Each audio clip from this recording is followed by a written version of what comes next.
नमस्कार, जय हिंद दोस्तों। कैसे हैं आप सभी का स्वागत है। और यूपीएसआई कांस्टेबल 2026-27 के बारे में एक बात करूंगा। आप लोगों के लिए एक बड़ी अनाउंसमेंट हम लेकर आए हैं। जैसा आप जानते हैं कि अभी पिछली 60,244 भर्ती हो या उत्तर प्रदेश में अभी एसआई का जो पेपर हुआ हो, इसमें कैरियरविल का एक बड़ा हाथ है। बड़े सिलेक्शंस दिए हैं इस प्लेटफॉर्म ने। तो आइए थोड़ा सा डिस्कशन करते हैं कि आगे की रणनीति और प्लानिंग क्या रहने वाली है भर्तियों को लेकर। देखो बच्चों, जैसे आप जानते हैं कि योगी आदित्यनाथ ने अपने ट्विटर हैंडल पे ट्वीट किया था कि उत्तर प्रदेश पुलिस भर्ती एवं पदोन्नति बोर्ड इस वर्ष लगभग 1 लाख नई भर्ती करने जा रहा है। होमगार्ड में हो, सिविल पुलिस में हो, एसआई की जो भर्ती होगी। बड़ा प्रदेश है और बड़े प्रदेश को सुचारू रूप से चलाने के लिए पुलिस फोर्स ही है जो सरकार का एक बहुत बड़ा हाथ होता है, जिसमें वो बहुत सटीक तरीके से जो है वो सरकार को सुचारू रूप से चला सकते हैं। तो पुलिस तो चाहिए। जनसंख्या की दृष्टि से भारत का सबसे बड़ा प्रदेश भी है और एरिया भी है, और भाई जनसंख्या भी बहुत काफी है। यूपी में इस साल 1.5 लाख युवाओं को मिलेगी सरकारी नौकरी, चाहे वो अलग अलग डिपार्टमेंट में हो। जब बजट पेश किया था सुरेश खन्ना ने, तो 2026 में 1.5 लाख युवाओं को रोजगार देने की बात की थी, जिसमें कुछ का एग्जाम आप ऑलरेडी एनरोल हो चुके हैं। इसके बाद यहां पे लखनऊ पुलिस में जारी गतिविधियों में 26-27 में आप ये बात पर जरा ध्यान दीजिएगा। 26-27 में 81,000 से अधिक आवेदनों की भर्ती की तैयारी है, जो युवाओं को रोजगार के अवसर प्रदान करने के साथ साथ प्रदेश में सक्षम ऊर्जावान आधुनिक पुलिस बल उपलब्ध कराएगी। मेरिट और आरक्षण नियमावली का कड़ाई से शुचिता, पारदर्शिता, समयबद्धता से यह सुनिश्चित की जाए, क्योंकि आरोप लगते रहे हैं कि अनियमितता हो रही है। अनियमितता के सबूत कुछ बच्चों ने भी दिए हैं, लेकिन उसमें जो है, देखो सरकार जब कोई भी आंदोलन होता है, आप ट्विटर पे कैंपेन चलाते हैं या लखनऊ इको गार्डन का प्रोटेस्ट हो, सरकार तक वो बात जाती है। हम भी अपने प्लेटफॉर्म के माध्यम से अलग अलग न्यूज चैनल्स पर अपनी बात रखते हैं, ताकि आप लोगों के साथ कोई अन्याय ना हो।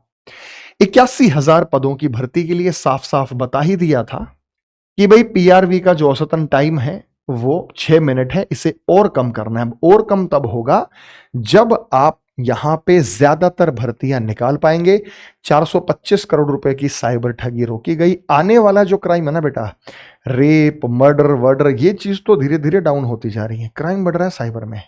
अब साइबर के लिए बिल्कुल नए फ्रेश ऊर्जावान युवा चाहिए, जिन्हें कंप्यूटर की समझ होगी। आप लोगों के अंदर से ही जो भर्ती होकर जाएंगे, उन्हीं के अंदर से ही जो है ये व्यक्ति निकाले जाएंगे, जो साइबर क्राइम पर जो है वो अपराध रखेंगे, अपराध रोकेंगे। उन्हें ट्रेनिंग दिया जाएगा। 65,608 पुलिस कर्मियों को प्रशिक्षण दिया गया है। अब आप देखो, 2,40,015 इतनी शिकायतें दर्ज की गई हैं और 3,91,340 शिकायतें प्राप्त हुई, इतनी एफआईआर दर्ज हुई। यह क्षमता भी बढ़ाई गई है। मैं ये डेटा इसलिए बता रहा हूं कि दोस्तों, आप ये बात का ध्यान रखिएगा कि जब भी कोई क्राइम बढ़ेगा, चाहे साइबर क्राइम बढ़े या कोई भी क्राइम बढ़े, पुलिस ही ऐसा है जो इन क्राइम्स को रोक सकता है। मुख्यमंत्री अकेले कुछ नहीं कर सकते। मुख्यमंत्री भी सुचारू रूप से शासन किसी भी प्रदेश का तभी चला सकते हैं जब उनके पास एक बड़ा पुलिस बल हो, पुलिस बल भी प्रॉपर ट्रेंड हो, उनके पास नॉलेज हो, उनके पास क्षमता हो, उनके पास इच्छा शक्ति हो क्राइम को रोकने की। तो 81,000 पदों पर भर्ती आएगी, क्योंकि पुलिस ही डिपार्टमेंट ही ऐसा है जो भर भर के रोजगार आप लोगों को दे रहा है। बहुत अच्छी पावर स्टेट के अंदर पुलिस को दी गई है माननीय मुख्यमंत्री द्वारा। तो मैं ये कहता हूं कि भाई ये बहुत जबरदस्त आप लोगों के लिए मौका है। और फायर स्टेशन बनेगा। फायर स्टेशन में 42,000 अग्निकांड पर निमंत्रित पाया और 10,000 से अधिक आपात घटनाओं को तुरंत किया गया। देखो आजकल आग लगने की घटनाएं बढ़ गई हैं। जनसंख्या बढ़ेगी, पॉपुलेशन बढ़ेगी, कंजेशन होगा, गर्मी बहुत ज्यादा हो रही है, एसी वगैरह है घर के अंदर, शॉर्ट सर्किट हो जा रहे हैं, जिससे आग की घटनाएं लग हो जाती हैं। उनको रोकने के लिए एक बड़े पैमाने पर फायर स्टेशन के अंदर भी भर्तियां होने जा रही हैं। ये न केवल उत्तर प्रदेश में होंगी, ये दिल्ली में होंगी, ये उत्तर प्रदेश में भी होंगी, ये मध्य प्रदेश में होंगी, ये झांसी में भी, जो झारखंड में भी होंगी, बिहार में भी होंगी, अलग अलग प्रदेशों में। ये तो भर्तियां बढ़नी ही बढ़नी है। अब जो बच्चा नोटिफिकेशन का इंतजार करता है कि जब नोटिफिकेशन आएगा तब देखेंगे, वो बच्चा कभी उस दौड़ में शामिल नहीं हो पाता, कंपटीशन की दौड़ में। इसके लिए आपको पहले से सटीक तैयारी, सटीक जो है आपको निर्णय लेने पड़ेंगे, बेहतर प्लेटफॉर्म से तैयारी करनी पड़ेगी और तब जाके आप सिलेक्शन जो है वो प्राप्त यहां पर कर सकते हैं। अखबार की हेडिंग देख लीजिएगा, 1.5 लाख नौकरी मिली यूपी पुलिस को, 30,000 कांस्टेबल की भर्ती होगी। 2026 में करीब 1.5 लाख युवाओं को पुलिस, शिक्षा, राजस्व, स्वास्थ्य विकास, आवास विकास विभागों में नौकरियां दी जाएंगी। और 26-27 के लिए राज्य बजट था, बजट में होने वाली जानकारियां उन्होंने जो है वो साझा की है। तो ये सही है, क्योंकि कई तरीके से हमने कई जगह इसका विश्लेषण किया। हमारे जो बंदे थे पदोन्नति भर्ती बोर्ड में, उनसे भी पूछा गया है। 50,000 पदों पर भर्ती होगी, 30,000 कांस्टेबल, 5,000 सब इंस्पेक्टर की भर्तियां शामिल हैं। तो मैं ये कह रहा हूं कि शिक्षा विभाग में भी 50,000 भर्तियां जानी हैं, असिस्टेंट प्रोफेसर के लिए, प्रवक्ता के लिए, प्रधानाचार्य के लिए। राजस्व विभाग में 20,000 भर्तियों पर आवेदन होंगे, लेखपाल के पद होंगे, करीब 30,000 पदों पर नियुक्तियां की जाएंगी। नियुक्तियों की भरमार है भाई, 10 लाख नौकरियां देने का लक्ष्य जल्द होगा पूरा। वित्त मंत्री ने बताया कि हमारी सरकार पिछले 8.5 सालों में 8.5 लाख से ज्यादा सरकारी नौकरियां दे चुकी हैं अलग अलग डिपार्टमेंट में। अगर आप इनका टोटल करेंगे तो उनका कहना है कि हम ये दे चुके हैं और हमारा 10 लाख नौकरियां देने का लक्ष्य था वो जल्द ही पूरा हो जाएगा। पारदर्शी और निष्पक्ष तरीके से विज्ञापन जारी प्रक्रिया अंतिम चरण में धीरे धीरे पूरा हो जाएगा। UP police SI 2026-27। देखो बच्चे, जो बिल्कुल नया बच्चा जिसको जानकारी नहीं है, यहां पे ऑनलाइन लिखित परीक्षा, लेकिन अब ये ऑफलाइन कंडक्ट की गई। आगे फिर से भविष्य में चर्चा हो रही है कि इसे ऑनलाइन किया जाएगा। पीईटी होगा, शारीरिक दक्षता परीक्षण, और दस्तावेजों का सत्यापन पीएसटी होगा। यानी पहले आपकी परीक्षा होगी, अभी ऑफलाइन चल रही है, आगे ये ऑनलाइन भी हो सकती है। बाइलिंगुअल पेपर होता है। फिर फिजिकल एफिशिएंसी टेस्ट, आपका फिजिकल एग्जाम होगा और फिजिकल स्टैंडर्ड टेस्ट और डॉक्यूमेंट वेरिफिकेशन होगा। ऑफलाइन है, ओएमआर बेस्ड अभी जो चल रहा है। भविष्य में, क्योंकि पहले ऑनलाइन थी फिर ऑफलाइन आ गई, फिर चर्चा हो सकती है कि चला जाए वापस ही। लगभग ये है, एग्जैक्ट नहीं है पर मान के चलेगा 40-40-40-40 के लगभग 2-4 नंबर ऊपर नीचे चल जाता है। हालांकि रीजनिंग का पोर्शन ज्यादा हो जाता है, मैथ्स में कम हो जाता है, क्योंकि मानसिक योग्यता परीक्षण, फिर मानसिक अभिरुचि, बुद्धि और तार्किक परीक्षण, तो ये 2.5 अंक 4 भागों में यहां पर बटे होंगे और 160 प्रश्न है, 2.5 नंबर का एक क्वेश्चन यहां पर दिया जाएगा। तो मेरे भाई 150 क्वेश्चन होंगे कांस्टेबल के अंदर। वहां एक सवाल 2.5 नंबर का है, यहाँ एक सवाल जो है वो 2 नंबर का है। 150 सवाल है, वही सेम पैटर्न है और 300। यानी आप ग्रेजुएट हैं तो आप एसआई की भी तैयारी करें, और अगर आप 12वीं पास किया है या 12वीं में अपीयरिंग है तो आप जो है कांस्टेबल के पद के लिए तैयारी कर सकते हैं। ग्रेजुएट वाला कांस्टेबल की भी तैयारी कर सकता है और एसआई के लिए भी आवेदन वो कर सकता है। यूपीएसआई का बैच हमने ध्यान में रखा कि पहले ही हम ये बैच स्टार्ट कर दें, हमें किसी का इंतजार नहीं करना है। हमने यूपीएसआई में कॉम्बो बैच बनाया, यूपीएसआई का और पुलिस सिपाही भर्ती का। एडमिशन शुरू हो चुके हैं, 15 जून से बैच स्टार्ट है। कोर्स की वैलिडिटी 1 साल है। मैथ्स के लिए 2 जबरदस्त धुरंधर हैं, राकेश सर, अभिनय सर, दोनों का रिकॉर्डेड रहेगा। रीजनिंग में भी 2 धुरंधर हैं, मैं लाइव भी पढ़ाऊंगा, मेरा रिकॉर्डेड भी रहेगा। पीयूष सर का यहाँ पे आपको रिकॉर्डेड मिलेगा। विकास सर हैं, लाइव भी पढ़ाएंगे, रिकॉर्डेड रहेगा। हिंदी में 2-2 टीचर्स हमारे सुपरस्टार अरुण सर लाइव और रिकॉर्डेड, और पवन सर लाइव और रिकॉर्डेड रहेंगे। अभिषेक सुमन सर रहेगा, यश रावत सर हैं, और हिस्ट्री के अंदर अभिषेक सर, सुशांत सर, ज्योग्राफी और मूल विधि। जबरदस्त टीचर। जो पैकेज हमने आपको यहां दिया है वही पैकेज आपको सेम टू सेम यहां नजर आ रहा है।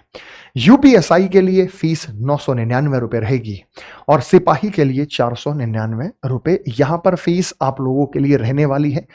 तो आपको जो बैच ज्वाइन करना है, जिस बैच से आप जुड़ना चाहते हैं, अब ये जो बैच हम आपको दे रहे हैं 1 साल की वैलिडिटी, 5-6 महीने तो कोर्स पूरा कराने में लग जाते हैं। अगर आप 500 रुपए में 6 महीने पढ़ रहे हैं तो ये देख लो बेटा 70-80 रुपए की एवरेज है, जिसमें सरकार को भी जीएसटी जाता है। अब वो छोड़ दो कि वो प्लेटफॉर्म 150 रुपए में पढ़ा रहा है, 200 रुपए में पढ़ा रहा है। उन प्लेटफॉर्म्स को अपना अस्तित्व बचाने के लिए फालतू की चीजों में उछल कूद करनी पड़ती है। मतलब जो चीज रेलेवेंट ही नहीं है उन इन रेलेवेंट चीजों पर जाना पड़ता है। आपने कभी देखा कोई कैरेबिल का टीचर इधर उधर की कोई बात करता हुआ? हमारे यहां से एक टीचर को चुना जाता है। हमने अभिनय सर को चुना, पेपर लीक हो रहा था, उसके लिए अलग अलग सोशल मीडिया प्लेटफॉर्म पर गए, अलग अलग न्यूज चैनल पर गए, बताया गया, अपना पक्ष रखा गया है, इस्तीफा मांगा गया है मंत्री जी का। तो हम आपके लिए हर तरीके से साथ हैं। याद कीजिए, जब 60,244 बड़े पैमाने पर पेपर लीक हुआ था तो आज तक पर मैंने जाके एक बड़ा शो किया था, ठीक उससे नेक्स्ट डे पेपर कैंसिल हो गया था। तो हमें यह पता है कि पेपर में जो ये ट्रांसपेरेंसी रखनी है, और पेपर के अंदर जो आगे लीक ना हो इस तरीके की व्यवस्था अगर बनाकर रखनी है, तो उस व्यवस्था को बनाने के लिए मीडिया ही सबसे बड़ा स्तंभ है। उसका हमें किसी ना किसी तरीके से सहारा लेना होगा, उस पर कटाक्ष भी करना होगा, उसका सहारा भी लेना होगा, और एक चेन बनाकर हमें इन चीजों पर जाना होगा। तो हम हर तरीके से आपके साथ हैं। मेरे बच्चों, भर्ती का नोटिफिकेशन का जो इंतजार करता है, हम तो बैच तब भी लेके आएंगे, लेकिन वो आदमी नहीं जीत पाता। अभी से अपनी तैयारी को मजबूत रखिए। जबरदस्त तरीके की तैयारी आपकी यहां पर होनी चाहिए। और आप ये देखिएगा कि सिलेक्शन हमारे खूब सारे बच्चे हैं, दिग्विजय हैं, सौरभ हैं, अब्दुल जब्बार हैं, ये वंदना है जो लड़की, दरोगा भारती हैं, कानपुर में पोस्टेड है, अल्पे सिंह है, और मयंक है, सत्येंद्र भाई है, गौरव है, ये सारे, बहन काजल भारद्वाज है, ये यूपी पुलिस में दरोगा। अब ये सारे के सारे जो सेलेक्टेड हैं दरोगा के अंदर, कांस्टेबल तो बेटा बहुत बहुत सारे, क्योंकि भर्ती इतनी बड़ी थी। तो ये जो हमारे पास बच्चे हैं, ये वो बच्चे हैं जो दिल्ली आए हैं। हमें अक्सर निमंत्रण दिया जाता है कि सर आ जाइएगा, हम वहीं पर आपसे मुलाकात कर लेंगे। समय होता है जब चले भी जाते हैं। तो बच्चों, 100% दावे के साथ हम कह रहे हैं कि जो हम पढ़ाते हैं उसी में से आता है। मेरा YouTube channel reasoning bye Arun Kumar, उस पर मैराथन आप लोगों ने देखी। उस मैराथन में आपने देखा कि मैंने 200 सवाल कराए थे, और 200 सवाल में से जबरदस्त रिस्पांस मिला था, हूबहू सवाल आए थे। तो अगर आप लाडले बच्चों कि आपको लगता है कि सर हम तो सिर्फ रीजनिंग ही पढ़ना चाहते हैं, हमें रीजनिंग, क्योंकि रीजनिंग हिंदी का एक बड़ा रोल है, रीजनिंग हिंदी का अगर एक बड़ा रोल है, तो मेरा तो बैच बेटा रीजनिंग स्पेशल का हर महीने की 1 तारीख को आता भी है, जो आ रहा है। 1 जून से शुरू हो चुका है। प्री और मेंस का बैच है, एसएससी के सेक्शन में आपको दिख जाएगा। 599 रुपए का ये बैच है। कोर्स फी 2 साल की वैलिडिटी, जबरदस्त तरीके से, धमाकेदार तरीके से मैं यहां पर आपको पढ़ाऊंगा। तो सिर्फ रीजनिंग भी आप चाहें तो यहां से परचेस कर सकते हैं। मौका आपके ऊपर है कि किस तरीके से आप यहां पे तैयारी करेंगे। कॉम्बो बैच आप लोगों के लिए बहुत बेहतरीन हम लेकर आए हुए हैं। ये जो हमारे कॉम्बो बैच हैं, इनसे आप जुड़ सकते हैं। और अगर पर्टिकुलर आपको रीजनिंग की भी तैयारी करनी है, तो बहुत लगन, मेहनत, शिद्दत के साथ मैं उन बैचेस में रीजनिंग भी आप लोगों को करा रहा हूं। मेरे बच्चों, बहुत बहुत आभार, बहुत बहुत शुक्रिया। और इन बैचेस में जल्द से एनरोल कीजिए, तैयारी स्टार्ट कीजिए। देखो, आपको 24 घंटे दिए हैं, 8 घंटे का टाइम आपका सोने का है, बहुत है। मेरे हिसाब से 6 से 8 घंटे का टाइम बहुत होता है। 8 घंटे निकाल दे तो बचे 16 घंटे। 16 में से 4 घंटे निकाल दो जिम जाना, वर्कआउट करना, खाना पीना, म्यूजिक सुनना, एंजॉय करना, दोस्तों के साथ गप्पे लगाना। 4 घंटे बहुत है। 8 और 4 12, बचा कितना समय? 12 घंटे। ये 12 घंटे का टाइम जो बच्चा आज से ही पढ़ाई के ऊपर लगा देगा, वो सिलेक्शन 1 साल के अंदर ले जाएगा। ये हमारा दावा है। कंटेंट में कोई कॉम्प्रोमाइज नहीं है, बस आपको मेहनत करनी है, जबरदस्त तरीके से करनी है। सिलेक्शन दिलाने का काम हमारा है। मिलते हैं इस बैच में। जय हिंद।